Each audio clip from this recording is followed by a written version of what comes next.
Bills fans, I'm not even going to attempt to lie to you. I'm not going to tell you a white lie. I'm not going to tell you a partial lie. The truth is, this was likely the worst season y'all will have in the last 5 years. Shut up, the Bills! It's not outclass! It's not outclass! Yeah, we the Buffalo Bills. Yeah, we the Buffalo Bills. You better know that. Look how we throwing and catching, cause we are unstoppable, yeah. You better know that. Look how we running and hitting, cause we are unstoppable, yeah. Reppin' the mafia, yeah.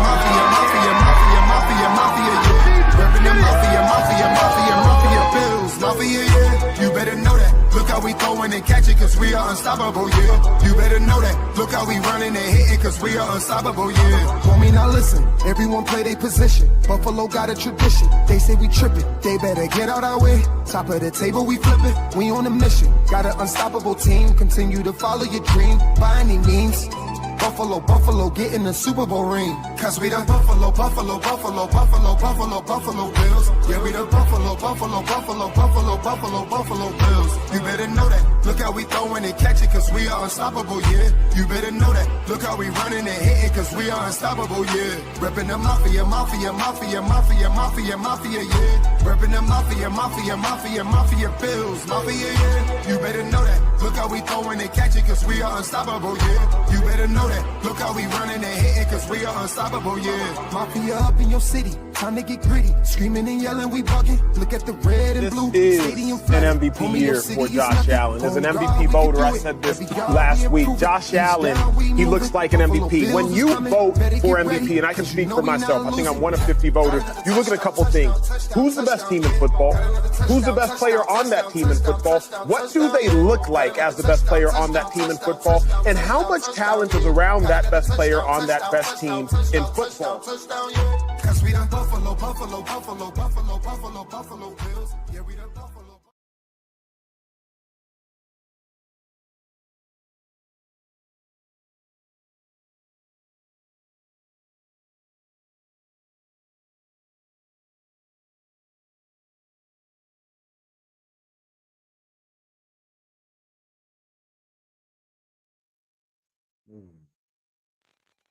You got anybody in here?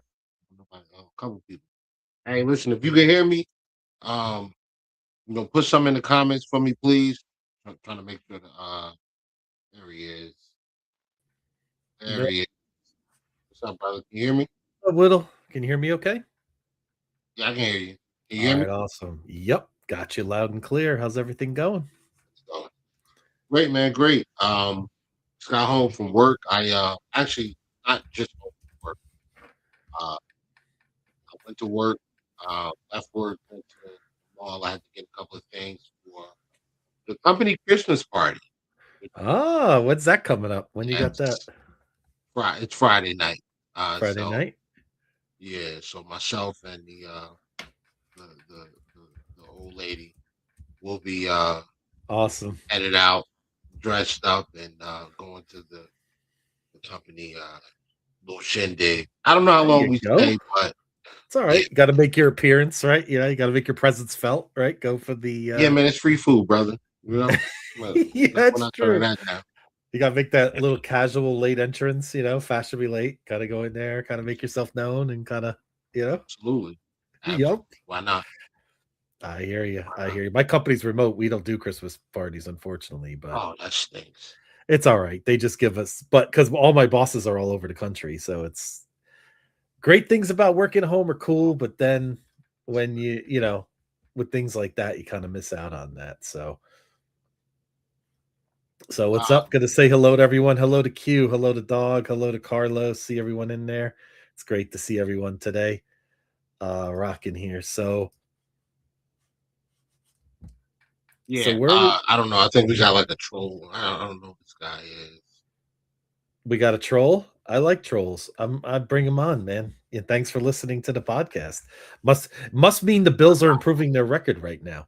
So you know that could be a good sign, right? The more trolls, the better we're doing. So let's keep on winning this week. The showdown in Foxborough. We'll get to that as well. So speaking of winning. Finally, Josh Allen and the Buffalo Bills have beaten the Cincinnati Bengals Yes. with Joe Burrow at quarterback. It's finally happened, folks. It's finally happened. We got it done. We don't have to worry about that anymore. Mm-hmm. That's over with. Thank God. That has been hanging over this franchise's head for 3 years. Mm-hmm. For 3 years. So it was a pretty interesting week leading up to the game. Obviously, a lot of banter back and forth on social media, as Oh well yeah. as a few things said in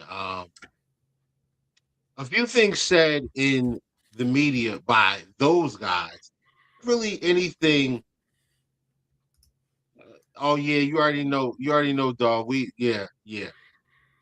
But it was just kind of like I mean, and those of you who are um on Twitter, like if you've been around what that history is like Mm-hmm. with the Bengals fans. So when we were leading up to the game and we try to preview and talk to the other fan base and see how they feel about the game and how we feel, and they were saying that he said, there's no way, what are you guys going to do with our offense?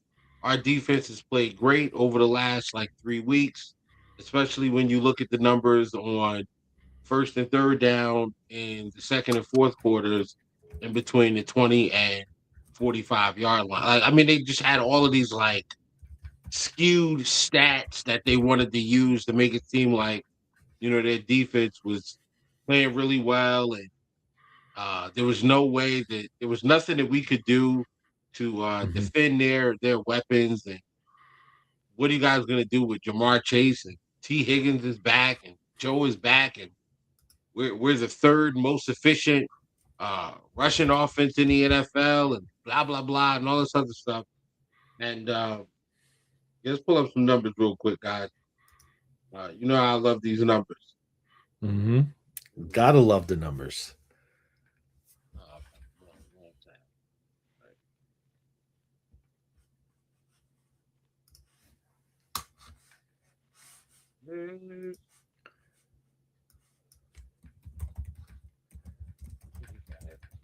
Uh, I mean, I don't hate ads. Ads are important. Just not right now. Um, Yeah. yeah, let's go to the player stats, man.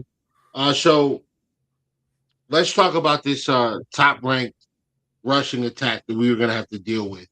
Uh, 18 carries for 54 yards. Any math people in here? Any math people? Don't worry about it. It's 3 yards a carry.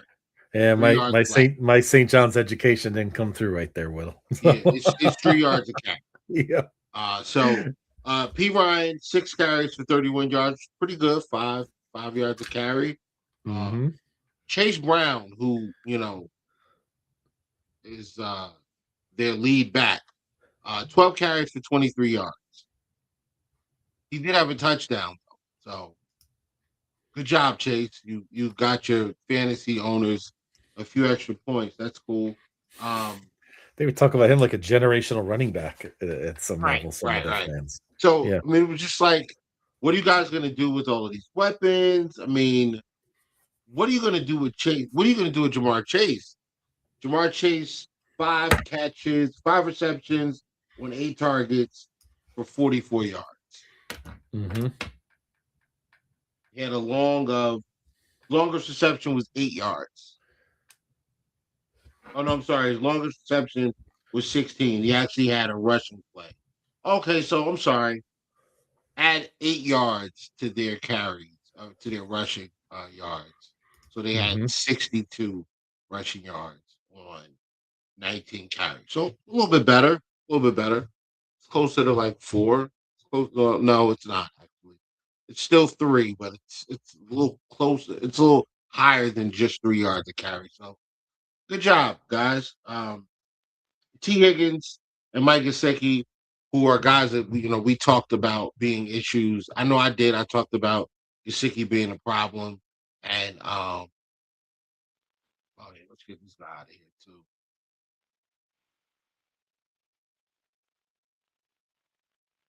What's going on tonight? That's two now. Like two people in YouTube just wilding out. All right. The two guys that well, one of the guys that I was truly worried about was Mike Gesicki. And it's just from the history. He, when he played in New England, he killed us. When he played in Miami, he was killing us. When he played in now he's playing in Cincinnati, still killing us. 6 receptions on 6 targets for 86 yards and a touchdown. Like he did his thing. T. Higgins as well had a really good game. 6 receptions on 11 targets, 92 yards, and he had 2 touchdowns. One was a one-handed grab on the end zone where I'm pretty sure he got interfered with. They just didn't throw the flag because he made the catch. Was the point? But yeah, so I mentioned, and I know you were in some of the spaces beyond, so you can Yep. vouch. I mentioned Oh, that yeah. listen, I don't expect the corners to shut down your receiver. I don't expect that. What I do expect is for them to, what I do expect is for the corners to tackle. I'm expecting them to at least tackle, right? So, um, don't get cooked. Don't get out there and not have any space to Mm-hmm. not give up a ton of separation, a ton of space. Close the gap, make tackles. Don't give up the yards after the catch. And they did a pretty good job of that. When I brought that up and they said, well, who are your corners? I said, well, we got the rookie Maxwell Harrison and Christian Benford, and they laughed at Christian Benford. Like they literally were like, Benford, like he's not going to be able to do anything. And I'm like, no, over the last few games, Benford's kind of been strapping. He's kind of been strapping. Like he really has been doing his thing, and they kind of just laughed it off, and they said, well, Benford can't shut down Chase. And actually, he did. He pretty much strapped up Jamar Chase and had the biggest play of the game, in my opinion, with the interception on Burrow in the fourth quarter. That actually Mm-hmm. turned into a touchdown. Um, Here's a crazy stat. Uh, Christian Benford had more yards receiving from a pass from Joe Burrow than Jamar Chase did in the game. Do you know that? Really? Yeah. Yep. Wow. Benford caught the interception, ran it back for 63 yards. Jamar Chase had five. He had 5 carries, 44 yards total. Mm. 44 total. So, yeah, that's that. Let's wrap them up. I mean, I don't know if I don't know if we have smokers in here, but you can go ahead and get your Bengals pack fired up. I'm not a smoker. However, I did have a victory cigar. I definitely smoked on that Bengals pack. Um, and listen, it's age. It was age. It's aged for 3 years. It was hitting. It was hitting, y'all. I promise. Speaking of hitting, Shaq Thompson, violent, very, very violent. Yes. Yet again, he put a hit on Chase Brown. That was so clean. Just and when I watch the way these guys are playing defense, especially Shaq Thompson and Matt Milano, those two together, and you see how they're operating in McDermott's defense, and you see them do things like beat the blockers for the screen to the spot and get to the ball carrier before he even has a chance to make a move upfield. That is amazing. It's amazing. Does that mean we can tell the Bengals fan about this win 3 years later? Absolutely. Absolutely.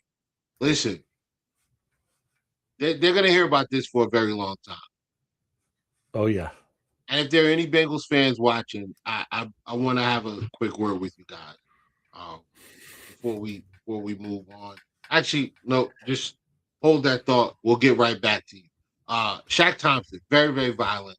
Um, the defense looks better with him wearing the green dot. Not that I'm not saying that Bernard can't come back and play that position. I'm not saying that he can't come back and be the green dot.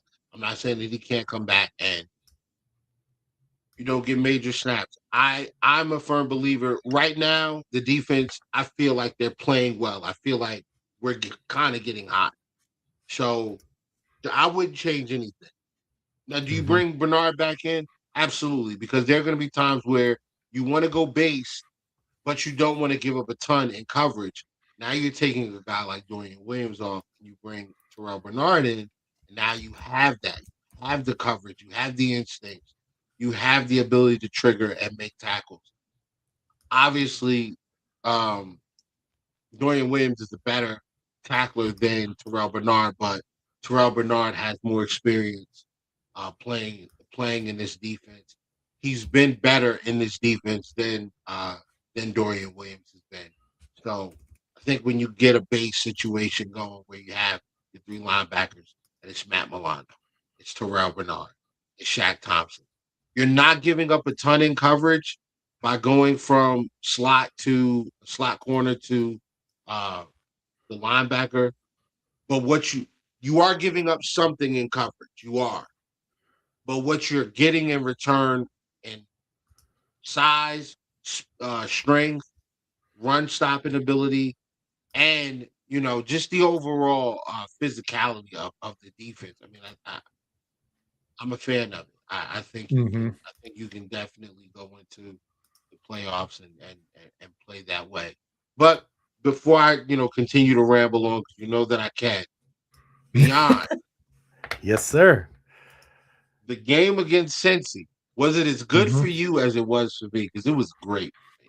It was excellent. I mean, we knew going in. Listen, respect. I do respect Joe Burrow. I mean, he's a great quarterback when he's healthy. We know he's had, his health issues, and you, like you said, we slayed a big dragon. I think for this era of Bills football, right? I think getting over Cincinnati was a big thing. Even though this team did come in with just a sliver play of hope, they still had hope. They came off a great win against Baltimore. They were feeling great about themselves. They had their players back. There were really no excuses at that point. We beat them at their best, and I'm glad that we did. I'm glad we didn't avoid Joe Burrow. I'm glad that we went in there, and because it's just, again, for football's all about emotion. It's about confidence, right?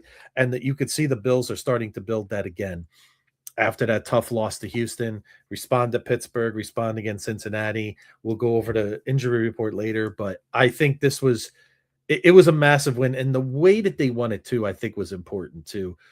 Christian Benford. I mean, what could you say about number 47, right? I mean, this is a quiet guy. He's very unassuming. Agent 47. Agent 47. Yes, Agent 47. And great to see that he's starting to get the national respect that he deserves. And I do expect more and more of that if we keep advancing and get to where we want to be, somewhere in Northern California in February. But I think these are the kind of wins that build that character.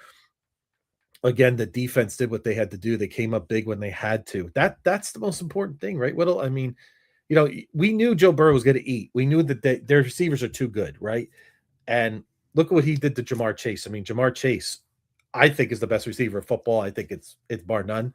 I would take him over any receiver in this league if I had to. And he was pretty pedestrian. And I think that just as a credit. And again, Josh Allen doing Josh Allen things. I mean, great job. And hey, Whittle, what's been something you've been talking about for a long time about Dawson Knox? Oh, right? Well, what I said was You've what I've been been talking. saying is that Yeah. What I've been saying is that Dawson Knox is still, in my opinion, I still think Dawson Knox is top 12 tight end in the NFL. Yeah. I think Dawson Knox is a great tight end. Maybe not top 15. I'll go with top 15. I think he's better than half the other tight ends in the NFL. Obviously you got your Brock Bowers, you got your Trey McBride, you have your I can't even put Dalton Schultz in there anymore, or Ferguson. Like a lot of these guys kind of falling off. Yeah. I'd say Kincaid is. I mean, Kincaid's a better receiver. He's a better route runner. But what Dawson Knox brings you in, gives you in the Laporta. I don't know how I didn't think about Laporta. Yeah, that's another one for sure. Thank you, Chelsea. Mm-hmm. I mean the obvious guy. Um, but what you get from Dawson Knox from the standpoint of how well he blocks up, don't forget about Kittle. That's another one. How Yep. well he is, how good he is as a blocker. Um, not just in the run game, but also helping out your right tackle, or helping out your tackle at times with putting the body on the edge to corral that speed guy, and to corral the edge and give Spencer Brown a better chance at winning that pass block rep.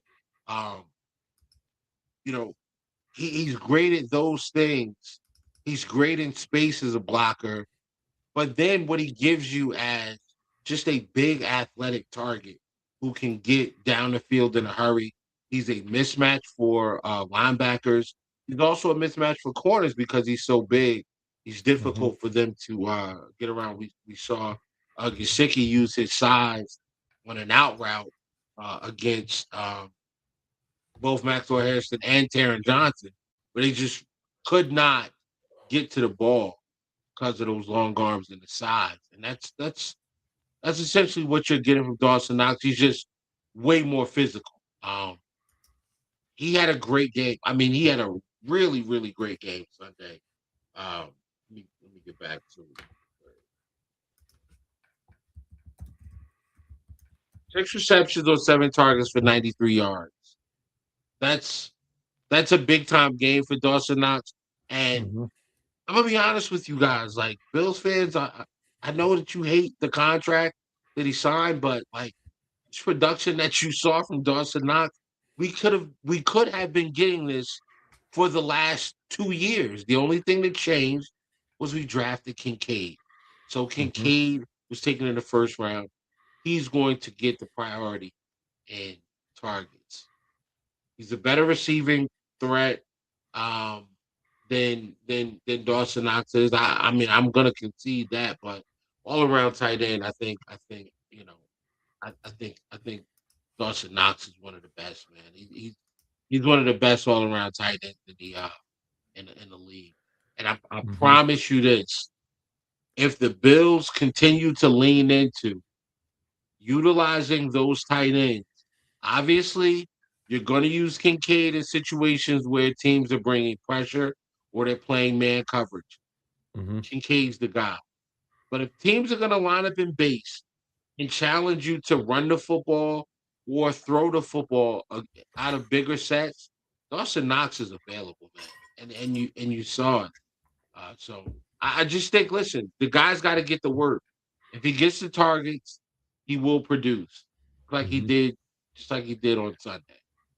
Yep. And there's a lot, he's great in the locker room. He never has ever complained after they drafted Kincaid, because I'm sure I could guarantee you, right, Whittle, he's sitting home watching that draft, and then you don't think his eyebrow went up when they said, Dalton Kincaid. Okay, that's kind of Sure, interesting, right?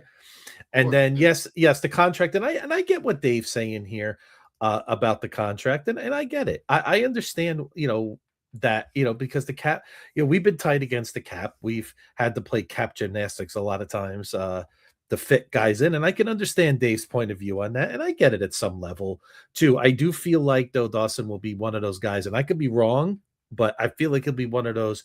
Just restructure my deal, we'll figure it out. I feel like he's a Bills lifer.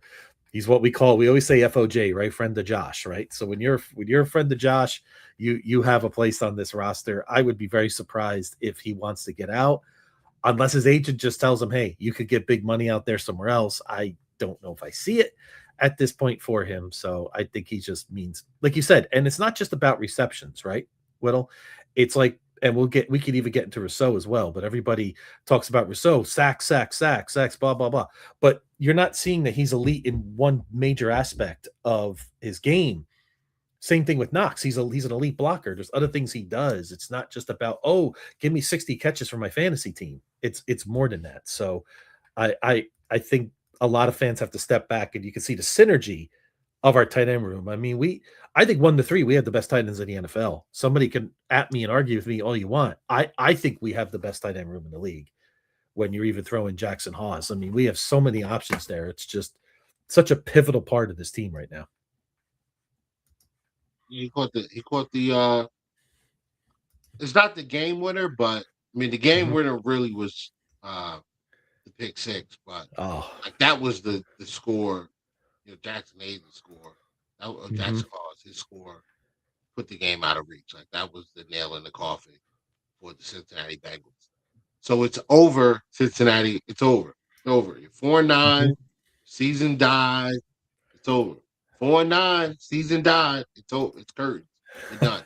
You're done. Okay? Pack it up. Lock a clean out. You know what I'm saying? Y'all gonna be doing cardio for the rest of the year. That's cool. Like it's great. Throw the ball around, run around, make some catches.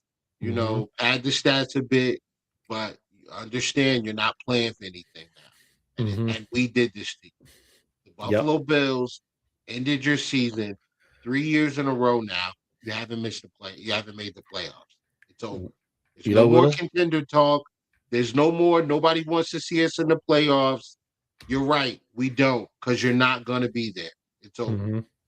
It's over. We may have done more. I listen to Cincinnati media, Cincinnati podcasters, Cincinnati, spaces all week talk about how there was nothing that we could do to stop this offense, and we just had to try to keep up and score with them and hope that they made a mistake. Well, guess what? You did. And if we're going to be honest, completely, you only really had a half of football where you were dominant. Like, let's be clear. You were dominant in the first half. You had 3 possessions. You scored on all of them. Really had us against the ropes. You know that meme where the kid is sitting there like, they almost had me there, but yeah, you almost had us. You got to be quicker than that. Sorry. You got to be quicker than that. And you just weren't. Second half, you didn't score. Second half, you didn't score. You didn't score. And you didn't score. And then you scored some touchdowns late. But ultimately, after halftime, we scored. You punted. That's what happened. We may have done more than knock the Bengals out of the playoffs. If you heard Joe Burrow's comments today, I think since he's got some bigger things to worry about than the Buffalo Bills right now, and they may have to start thinking about the long-term future of number 9 under center, not so much in Cincinnati, Whittle, but how about in the NFL? Pretty interesting comments he said today. He's got a lot going on personally, and he's thinking about, and maybe it's just so raw for him because he came back. It's been frustrating for him. I'm sure. Maybe in 5-6 weeks he'll feel differently. Maybe in February, hopefully when he's sitting on the couch, maybe with some Cincy content creator we know, with a bowl of Skyline chili, watching the Bills, on television in the Super Bowl. Let's hope, maybe some extra sweet, extra salty, extra cheese on top. You know what I mean? So, maybe, we'll pass on the Skyline chili. We got way better food in Buffalo, and even such you in Jersey, California. So we'll pass on that. So, but anyway, maybe they have some other things to worry about. So it'll be interesting to see how that goes. I mean, that's something I didn't expect to hear him say, but if I'm a Bengal fan, I could already hear what they're saying in the spaces, and it's a concern. I mean, he could go the Andrew Luck route. It's really hard to say, but guys, we broke them. Okay, be it as it may. There's another fan base that we've broken. Yep. This is another team that we've broken. We have, and we've moved on from Burrow, and now with Patrick Mahomes maybe on the ropes and maybe Lamar Jackson. I think Dave brings up an interesting point here, Whittle, about really the big 4 in the AFC. It looks like there may just be Josh standing.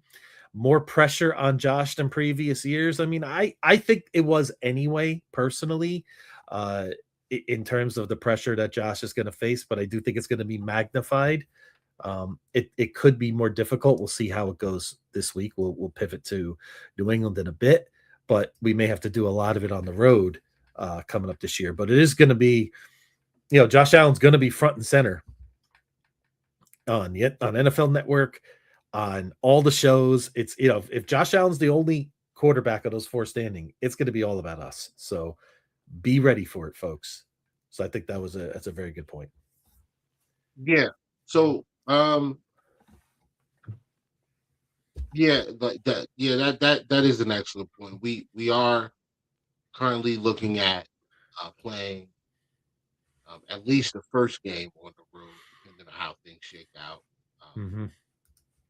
After that, but wanted to bring up something that I don't think we give enough credit, or we pay attention enough to. Josh Allen, and I wore this shirt purposely today. I don't know if you guys out there can see it, but it's Josh Allen standing in the middle of two of his teammates. If I'm not mistaken, one is, I don't know. One is Dawson Knox, and I think this is Quentin Morris over here. I think that's Quentin Morris. And they're putting the crown on top of Josh Allen, like they're putting an imaginary crown on top of Josh Allen. Oh, no. No, sir, David. Excuse me. Joe Burrow is 30. He's not 29. He's 30. Burrow's 30. Him and Mahomes, I believe, are the same age. Yes, that is correct. Wait, They're 1 year older than. Am I right? Yeah, I believe. I think I'm right. I'm pretty sure I'm right. Hold on. Oh wait, wasn't Joe Burrow drafted after Josh Allen? Oh no, he's 29 years today. So he's 1 year behind Josh. Okay. Right. My bad. Actually, they're almost the same age. Yeah, about 6 months apart. Yeah. All right, my fault. I was wrong. Yeah, that's kind of crazy. And he's only he's 29 and he's played 3 full seasons, I think. Yeah. What is it? 6 years? 6 years? I believe 6 years. He's been in the league, something like that. Availability is a big part of it. I mean, sometimes it's not his fault in some cases. Sometimes you get unlucky, but still, when you're judging him against the greats, that is a factor. Right. But I mean, let's be clear though. Like, I don't want this to be misconstrued. Like, Joe Burrow's cold. Like, he is a killer. He's a dog. Yes. The fact that he had 2 turnovers late, and they were like, I mean, listen, the play from Benford, that's a great play. It's a great play. 100%. He's coming in on a blitz. Burrow recognizes it because he got hit with that blitz earlier in the game. Burrow's looking to set the screen up and throw the quick pass. And he just doesn't put enough on it. And Benford made a great play, takes off, scores a touchdown. That's very uncharacteristic of Joe Burrow. Then the tip from Big Co Poppy, aka Jordan Phillips. He tips the ball in the air. AJ Epinesa, just for whatever reason, he finds the football. He always does. I think he is the Buffalo Bills leader in interceptions of all defensive linemen. Really? Like in the history. Yeah. Wow. I believe that's a stat. I believe that's a stat. Y'all fact check me on that, but I think he has the most interceptions of any defensive lineman in the history of the Buffalo Bills, which is kind of wild because, I mean, the guy's been in the league like 6 years. I mean, he's been in the league like 7, 8 years. No, he came in. He came in the year after Josh. He was the year after Josh. So yeah, 7 years. 7 years in. That's kind of wild. I think that's kind of wild. What else? And so back to Josh Allen. I get it. Obviously, Josh is a great quarterback. We know that the receivers, the majority of Bills fans are not happy with the collection of receivers that we have. not happy with the way the offense looks. It's not sexy enough. We don't push the ball downfield enough. Maybe it feels like we're underutilizing Josh Allen's talents and his abilities, but this man makes. There are just some of these throws, bro. The ball. First off, the set that he has to have to even try some of these throws is massive. That's number one. Then the fact that he has the ability to actually make these plays a possibility. He's got the arm strength, the accuracy, the size, and the courage to take the shot. But then he makes these plays. That's sick. The throw to Kincaid was unbelievable. The defender is exactly where he needs to be. And there's the throw to Kincaid in the end zone. I mean, we're talking about a matter of inches away from the fingertips of a defender. And it's a touchdown. He's nuts. Shakir. The throw he threw, the pass he threw to Shakir, which was behind the helmet and to the side of a Bengals linebacker, unreal. It got Kincaid. It's fourth and goal. Yeah, we're 2 yards away. I mean, it might have been 4th and 4. I think it was 4th and 4, but that's the other thing. It was 4th down. That was a massive play. I mean, massive. Kincaid's there's like 3 defenders around him. The fact that Josh even tried it, that's one of those like heat checks where you hit a couple of threes early in the game and you dribble down court on a 3-and-1, and you're looking at your coach, and your coach is looking at you like, you better not take this 3, and you take it anyway. And your coach is like, no, swish, great shot, don't try it again. That's I have to imagine that that's what McDermott is going through. Like, if I was coaching Buffalo Bills, and he threw, like, immediately in the meetings, the next time we get together, I'm pulling that play up and I'm saying, Josh, you almost took me out of here with this throw. Because it's 4th and 4. We're down. What were we down at the time? 10? 10. If you don't get that throw, we're probably looking at being down 13 to 17 points. Yep. I could honestly tell you, Whittle, I don't think we win the game. Throw that, bro. Like why would you throw that behind a defender's head? Like, why would you even try that? But he makes those plays. Josh doing Josh things, Whittle. The crazy thing about it, which is why I wore the shirt today, is it was 14-3 when he threw, which is even worse. If we don't score there, we're getting blown out. Yep. So the crazy thing, like when these plays happen, it's like because they've happened so many times, I don't feel like we give the proper respect to how nuts, how amazing this guy actually is. Like, I've never seen a quarterback jump over a linebacker before until Josh Allen came into the NFL. Yeah. Then you see Josh Allen truck guys. Like, he's trucking corners and safeties and linebackers, and it's like, what other quarterback in the NFL has done it? Cam Newton.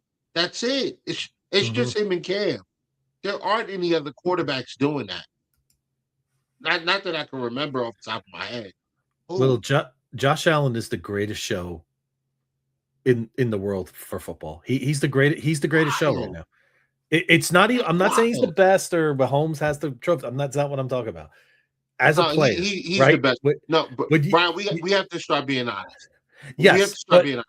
Josh you're Allen's right. the most talented quarterback in the NFL. NFL history It's is not the most it talented quarterback is in what it is. NFL history, Yes. in my opinion.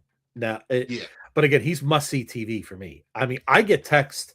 I don't know about you, Whittle, but I get texts from friends back east. They're Giants fans and they're Philly fans, and they love watching Josh. Like they look forward to it, and they're not even fans of the Bills in any way, shape, or form. So, and I agree with Nautica. He is the most talented quarterback I've ever seen. He is getting GMs fired, Whittle, because they're trying to find the next Josh Allen, but that's not going to happen anytime soon, folks. Yeah. We how many times have we heard the next Josh, the next Josh? I mean, we hear it with the guy we're playing this week. Now he's showing some signs of that, but you know, that here nor there, there's still only one Josh. There's still a couple other things.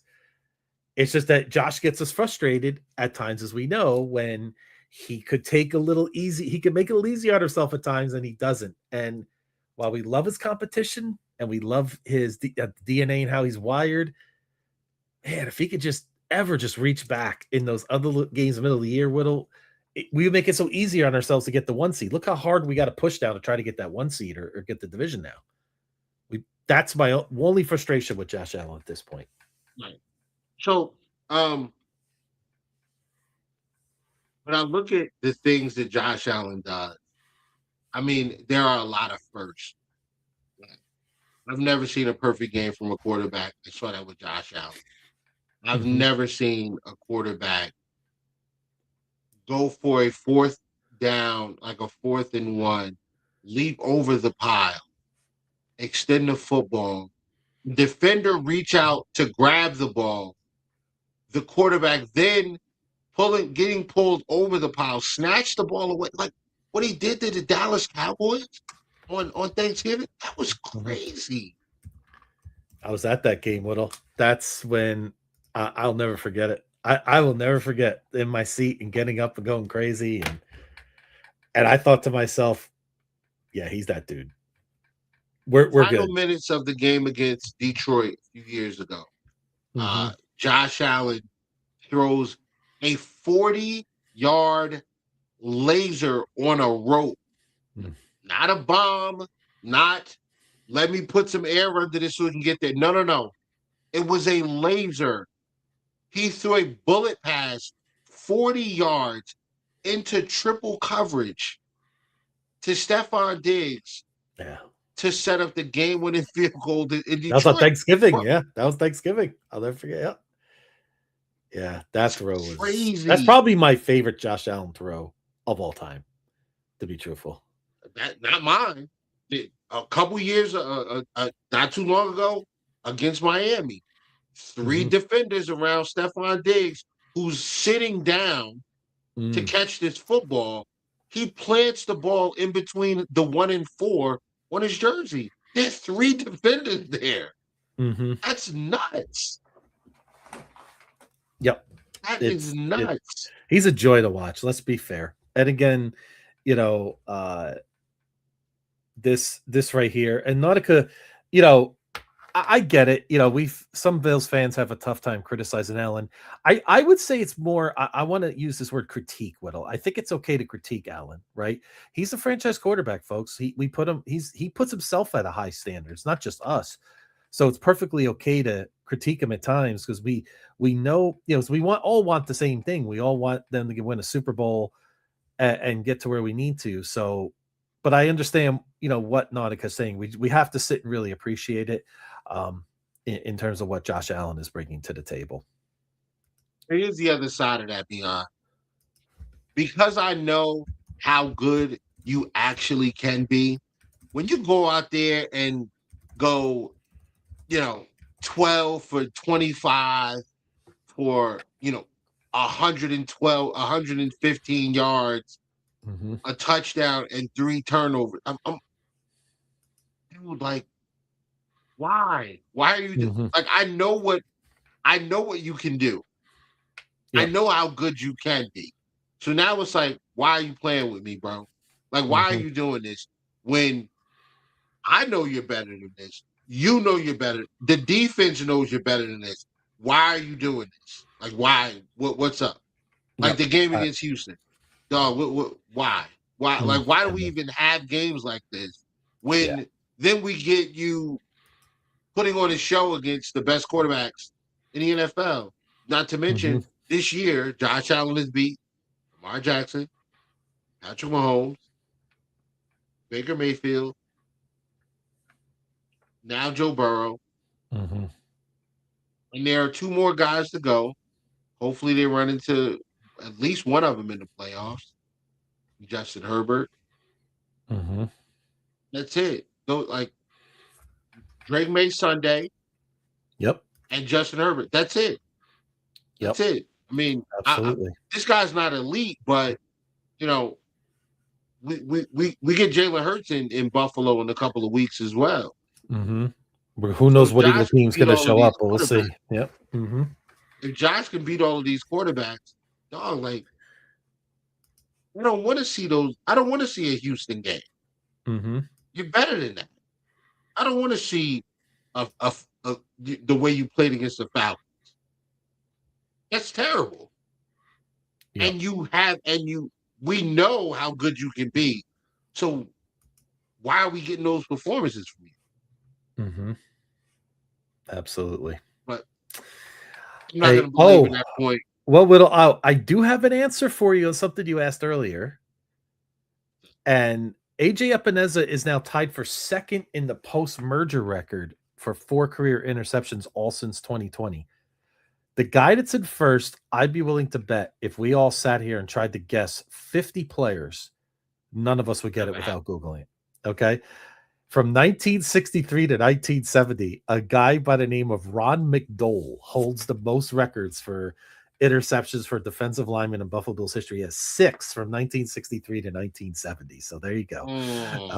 Ron McDowell I could have sat here for months trying to figure that out and never would have gotten it. So there you go. I'm wrong again. I think my error percentage is back up to 95.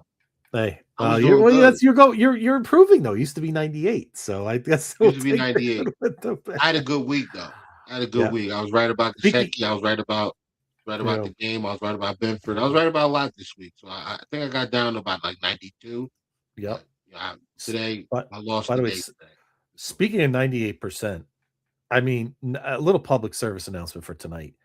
138 to 89 for the Oklahoma City Thunder. They are 24-1. Whittle, this team is just, I mean, I don't know if any of you pay attention to basketball, but what we're seeing is historic right now. It is just unbelievable. This team is just ripping teams apart. I know it's early. Whittle, their point differential right now is 17.4 points a game. I've never seen that all the years I've watched the NBA. We'll see if it continues, but I just that caught the corner of my eye. I said, wow, this team is just, I mean, special stuff that's going on right now in Oklahoma City. I'm letting you know right now. Here we go. Celtics trade for that center out in the Clippers. I think his name is Zubac. Okay. All right. We'll counter with Giannis. Okay, next. They grab him. Yep. DHP by February, March, the latest. The Boston Celtics are going to the finals. Yep. Okay. If they trade for that center, we're going to get Tatum back by the end of February, early March. Okay. The Celtics are going back to the finals. All right. Listen, Whittle, it's going to be quite a playoffs.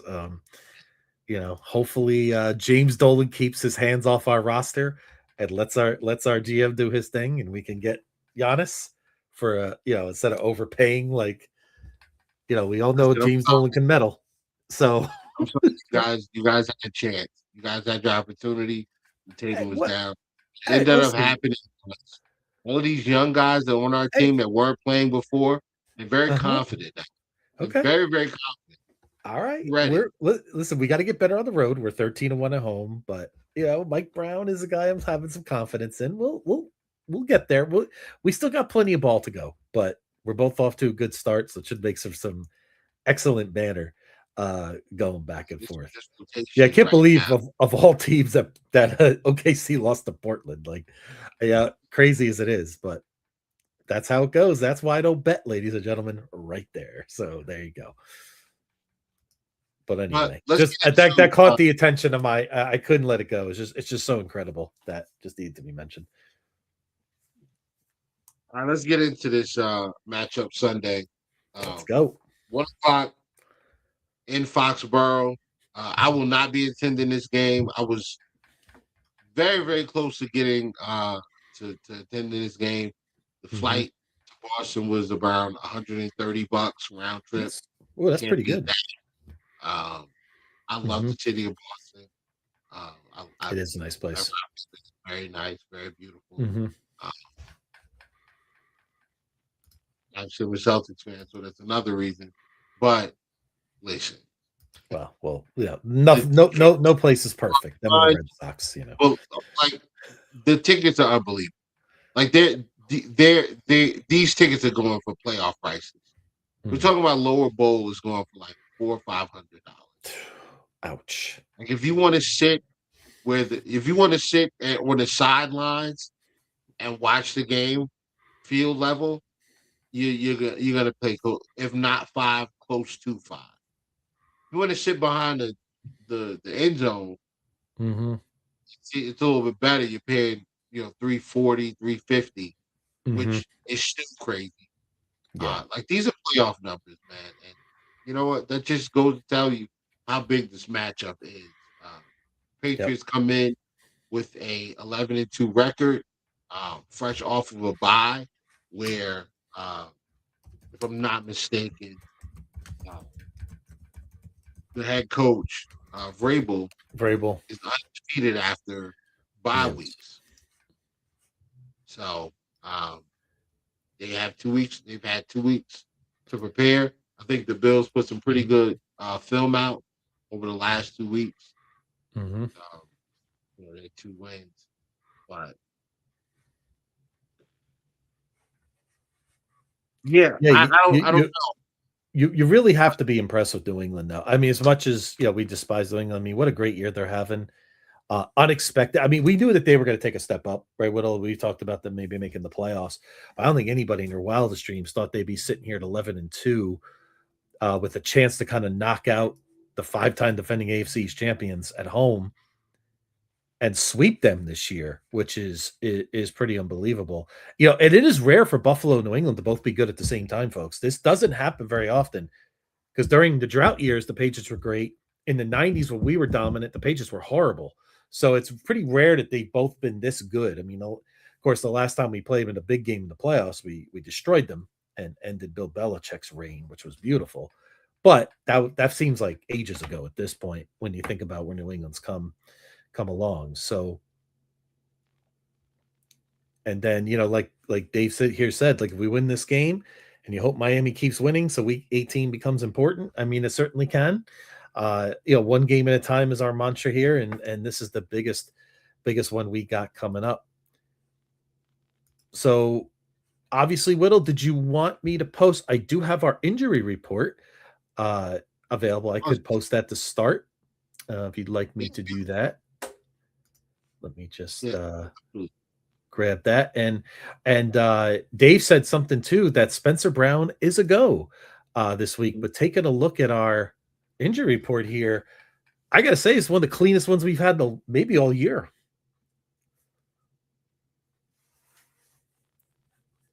So it looks like we got in years. In a long that's true. I mean, usually this time of year we're getting more and more banged up, but it's even great to see Palmer limited. Do you think there's a chance Palmer plays Sunday, or do you think they'll hold him out another week? We hold him out. I don't see. Like, I mean, I don't know. Maybe depends on how he's moving. We could definitely use him because that corner tandem up there is really good. Carlton Davis and Christian Gonzalez. So and then on top of that, you have the slot corner in Marcus Jones, who's pretty good as well. I mean, They got a lot of weapons. They got a lot of weapons on offense and defense. It's a talented, very, very talented team. But their star free agent acquisition, Milton Williams, has been Mhm. on IR for a few weeks now. He will not be available for this game. And ever since he went on IR, ever since he got hurt, the Patriots' run defense has suffered immensely. They went from giving up about 3.6 yards a rush to over the last few games, they're giving up over 5 yards a carry. So that's something that I think the Bills can try to take advantage of. Um, the other thing that they can try to take advantage of is that New England does try to push the ball down the field. So I would trust the athletes that I have in coverage and just send extra guys at Drake May. Um, I think you got to treat him like you treat Burrow. You just don't give this guy time to sit there and pick the perfect spot to go with the football. Uh, Mhm. Last time we played them, he kind of went off. And Diggs went off against Taron Johnson and Trey White. So this time, Maxwell Harrison will be out there. So I expect things to be a little different. Yep. Uh, what are your thoughts on the game? No, yeah, I was gonna ask you about Hairston and who would you put him on at this point, because he made a good point. New England does like to push the ball down the field, and I feel like that's where Harrison's speed will really be a big play. And I agree. Let's make Drake May uncomfortable, right? He's been again. Drake May's been fantastic, borderline MVP candidate. You could probably even make an argument that if he finishes strong here, he's got a shot to win MVP. Which is, if you had told me that before the season, I would thought you were nuts. Right. But I think another key in this game too, Whittle, is Hunter Henry. I always feel like he's a guy that is always an underrated threat. Kind of try to keep him in check a little bit too. But where would you play Hairston and maybe Benford in this game? How would you attack it if you were the coordinator? Anytime Diggs lines up on the boundary, I'm putting Benford on. Okay. If he's in the slot, you just got to trust Taron Johnson, take care of business. I want Harrison on Boutte because he's their deep threat guy. That's why I want Harrison chasing after that kid. I agree. Personally, I think Harrison can strap him up, but we got to play the game to see it, man. But I think Harrison's gonna have a good day against the Patriots. Now, Patriots haven't really been able to run the football, but they have been able to play pretty good. Like they have played pretty good defense. Mike Vrabel's got those guys coached up really, really well. Listen, this is not going to be an easy matchup. I don't think any of them are, but this is one where I believe that if the Bills can take care of the football and establish the run early, their linebackers, they're standout, smart, very good linebackers will have an opportunity to they'll be forced with making a decision. And if we're getting 4 or 5 yards a clip in the run game, they got to make a choice. Do I sit back and wait and make sure it's a run and try to crash in and make a play, or do I try to take this play away? Do I try to get in there before they get this run going and get this guy off his spot? I don't know. I don't know which way. I don't know which way it's going to go, but Yep. We got to win. Absolutely. This is a must win. It's not even so much in terms of the division, because I still think the division is going to be, well, I mean, if we win this game, it definitely puts it in play. But for me, it's really just about the Bills finishing strong at this point, Whittle, keeping our, getting our guys healthy. I mean, Ed Oliver's looking closer and closer to coming back at this point. So I think this is a statement week for the Buffalo Bills. I feel like, New England's been coming on hard, and, a lot of people, I feel like the Bills have shown signs of it coming out of it lately. And I feel like this is where this team as a whole, and we've seen Sean McDermott's record in December, which is sterling since he's been head coach of the Buffalo Bills. I do expect this team to be prepared. It doesn't sound like the weather's going to be a major factor in this game in terms of the wind or anything like that. So again, it's just the normal keys. It's a lot of the normal cliche things, but they, the kicking game is going to be very important. Special teams is going to be big in this game.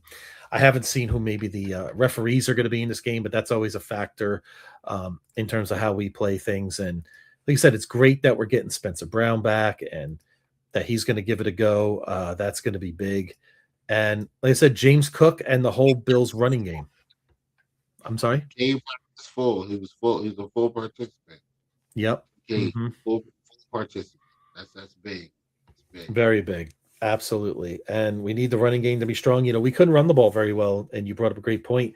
Milt Williams being out is a big loss.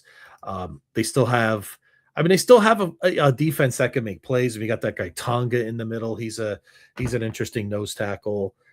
And they do, and Krista Gonzalez is a guy you got to be aware of at all times. But again, I agree with you, Whittle. If we just play smart, if we control the ball, and I feel like if we could get the Drake May and just force him into that one or two mistake or two as a younger quarterback, and remember, he's going to wake up Sunday morning. Okay, he's been great, but they've been, they're doing their thing. Nobody's really paying attention to him for a while. Lights are big on Sunday. Now everybody's watching, right? This is where it's December, and he's still a young guy, and I'm just interested to see how he responds in that under the big lights with. Yeah, a lot of pressure, and he may come through in flying colors. I will have to see, but we need to make it uncomfortable for him. We can't. Like you're right. I love the way he looks down the field. I like how he goes through his business. I'm very impressed with him. I mean, I really think he's going to be. I mean, do I know if he's going to be a great quarterback, Whittle? I can't just say that just yet, but at the very least, he's one of the better quarterbacks in the league. I think for the foreseeable future. I don't anticipate that'll fall off a cliff or anything, but I still want to see more before we crown him as one of the great quarterbacks in the NFL.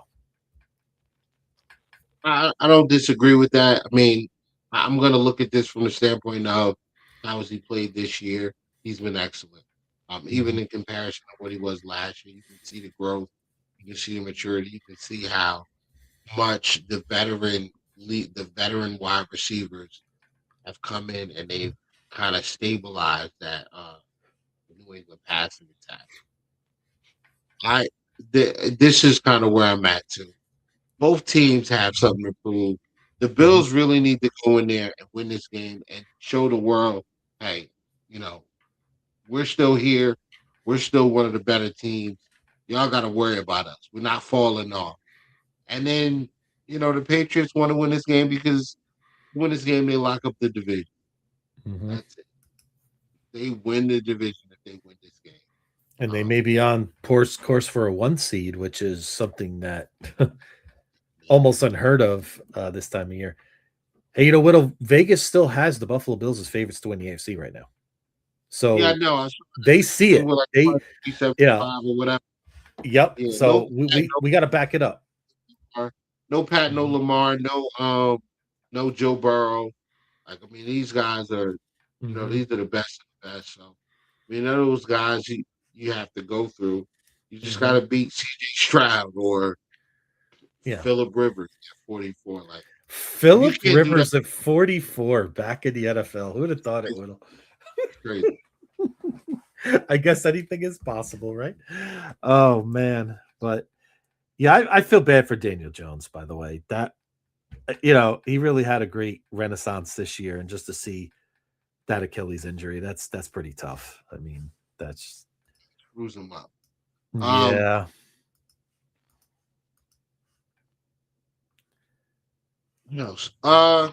Yeah, special teams. That's another thing. I wanted to touch on real quick. They do have a really good special teams unit. Marcus Jones is going to be back there running back punt and things like that. I mean, they did lose Antonio Gibson, their running back. He was also their, return guy. Losing him to, I think it was an ACL. Mm-hmm. That hurts. Yep. Yeah, that hurts. That's the game, man. It's part of the game, but Yep. uh, Interesting little DVOA tidbit, Whittle. Patriots are considered around 17th overall by DVOA analytics, despite their strong record. So now, granted, they have an easy schedule, but they've been beating teams pretty soundly on that schedule. So I have to give them that. It's not like they're winning games, by 1 point, 2 points against really inferior teams. Some of these, I mean, the Giants, they buried them on Monday night. That game was over almost just after the coin toss. So they, as the Giants have been this year, as we know. So it's been, so to the Patriots' credit, they can't make their schedule. I mean, it's kind of preset. So, but they have been. You can only beat the teams in front of you. That's Yeah. it. Yeah, and they have a good coaching staff too. They have guys with experience. That's the thing. Vrabel and Josh McDaniel has been in so many big games as a coordinator. I do expect he'll have a good game plan for us. That's going to be a great chess match between McDermott / Babbage and Josh McDaniel, and see how we do in this game. So I'm ready for it, Whittle. I'm excited for this. 1 p.m. I'm actually glad it's at 1 p.m. Believe it or not, I think they couldn't. By the way, for everybody wonder why did they put this on Sunday night? They contractually could not do it because you can't have two teams same year on Sunday night, I believe. So don't forget we played them Sunday night, week 5, and I think CBS owns the rights to the game, so it's a TV thing. So that's why they didn't move the game. They're not giving up. Nobody's giving up a game with Josh Allen. It's not happening. No, yeah, and 4 o'clock has Green Bay, Denver, and there's some other great games going on this week. So it's going to be fun. I wish I was going, but no games for me this year, Whittle. So preparing for my trip next week. So I'm heading over to the big pond, the Pacific pond. So next week I'll be here, and then I'm heading to the Philippines for about 10 days, Whittle. So I don't, who knows? Maybe I'll do the pod with you on Thursday morning, 9:00. I'll join you in the morning, live from Manila. We'll see how it goes. So we'll see if we can make it happen somehow. But I digress. But I guess we're at that point right now, Whittle. Yeah, let's wrap it. We can wrap it and talk some game picks. So anybody in the group chat, give me your game picks. Give me some scores. I like them. I'll say this, Whittle. I've gone back and forth. I say my confidence level is about 60 to 65% this game.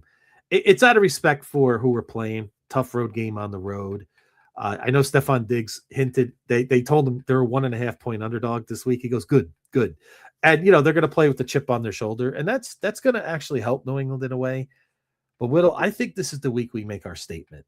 And this is no disrespect to New England. You have to be bullish on them going forward. But we're the team, and this is weird playing New England. We're the team with the experience. We're the team with the playoff medal, not New England for all those years that, we would be in this role. We'd be on the other side of it. But I think the Bills come through big this week, Whittle. I think the key, keep their running game at bay the way you said. They haven't been able to have big success on the ground. We got to keep it that way. Keep it very pedestrian. And make Drake May beat us, get to him. I think the Bills win this game 31-21. So I'm going to go with a nice 10-point win. But it'll be a closer game than that. But I think we're going to find a way. I think Josh Allen, again, makes that statement that, listen, I'm the king. I'm the MVP. We're coming for you, AFC. So be ready for us. So, and I'm going to put some other predictions as we go forward. And Whittle, the floor is yours. Yeah, I'm going to go. We're getting a bunch of guys back defensively. And I thought that the defense, despite how bad it looked in the first half, I thought that the defense looked really, really good in the second half. Another thing that I've noticed about this team is that it's very difficult to try to out-physical the Buffalo Bills. Like it used to be you could do that. You used to be able to kind of pump the Bills a little bit if you were a physical team. You used to be able to kind of get that off. You can't now. Teams have tried it. It doesn't work. The Bengals tried it. It didn't work. Like, it just didn't work. Sorry. Mm-hmm. I'm going to say the game is going to end. I'm going to say 30-16. Buffalo. Ooh, okay. 30-16 Buffalo for Whittle. I like the sound of that, Whittle. I want a nice resounding win this week. And I'm sure that I'm totally off on what the actual score is going to be, but I just think at some point the defense has to have a signature win. They have to have, like, the defense has to show me something. Walker made plays last week. Sanders looked good last week. Yes, he did. Epinesa looked good last week. Mm-hmm. Rousseau was good last week against the run, pushing the Uh-huh. box, making things difficult on Joe Burrow. I gotta believe that bringing back a Bosa and potentially a Terrell Bernard, I gotta believe that this defense is gonna be a lot better. They're gonna play a lot better. Yep. Going forward, but Need to especially this see. upcoming Sunday. This is a game where I think this is a litmus test game. This is a game where you really have an opportunity to prove to yourself and everybody else that the one team that nobody wants to see in the AFC is the Buffalo Bills. You proved that by winning this game on Sunday. I think the other thing that you gain from this is if you win this game in Foxborough, you knock all of the shine off the new kids on the block, in my opinion. I think that puts added pressure on them to go into the bank, into M&T Bank, and play against the Baltimore Ravens, where they're going to need to win there. And at the end of the year, you play Miami. Now, I understand the game is in, Foxborough, and it's going to be cold. I can promise you this: the way that Miami defense is built, the defensive line is playing really, really well. Those linebackers are flying to the football, as well as the secondary. So I think we win this game, and I think that puts an added amount of pressure on New England to be perfect for the rest of the year. Mm-hmm. And I just don't know if they can do that. Yep. So, Yep. 30-16. 30-16. And then we're going to find out more about this New England team. I mean, if the Bills do win, which we do expect, it puts, like you said, it puts pressure on them. How do they react, right? That's the biggest thing for that young team. So it's going to be great. It's go time. It's December. No more excuses. I'm ready. No more holding back. This is what this team has been built for. This is how Brandon Beane constructed it. We have what we need. We're getting players back. I know it's not perfect, but listen, if you name me a team in the NFL that's perfectly healthy, but I'll throw hundreds out on the street. I mean, that's just not the case. Every team's dealing with injuries. So this is interesting too, that Bill Centric said this. Our third down defense is better on the road than at home. Did you see Kevin Massari's tweet about this? Our buddy Kev? No. The Bills have the number one third down defense in the NFL on the road at 26%. We are the worst in the NFL at home at 51% on third down. Do you make it make sense? Dale brought up an interesting point about today, and we were talking in space about it, and crowd noise. Maybe we're not able to make adjustments at home. That's potential. It's hard to say on why that's happening, but it's a weird anomaly. Let's just hope we could get more consistent at home with it. I mean, I remember the Bengals were 7 of 8 at one point on third down in this game. Yeah, it was insane in the beginning. Yeah, maybe Dale's right. Crowd noise could have something to do with it, maybe. So maybe we need to be quiet on third down at home so the Bills could get that stupid horn. I'm guilty of it too, guys. I go to the game and I yell. Oh, the horn! You don't like the horn, Whittle? The horn's fine. I love when I hear I like the horns. I like little things. Listen, it's entertainment. You got to get the crowd into it, right? You got to get, something. So anyway, so again, enjoy the game this weekend, everyone. It is a showdown in Foxborough. and this is the week to make our statement. Next week, we'll reconvene, and then we go to Cleveland. Weird game in December. Shador Sanders coming off a very good game, by the way. They didn't win, but they got my guy Harold Fenton over there, the guy from Bowling Green. That was one of my draft crushes. He really had himself a good game last week. So we'll get into that. I think that's a game that we got to be careful with, by the way. We'll get to that next week. Because one of those, try to go to that. That would probably be a fun one. I mean, Cleveland's a great sports town. I think there'll be a lot of Bills fans at that game. Tickets are cheap. I might fly out. Yeah.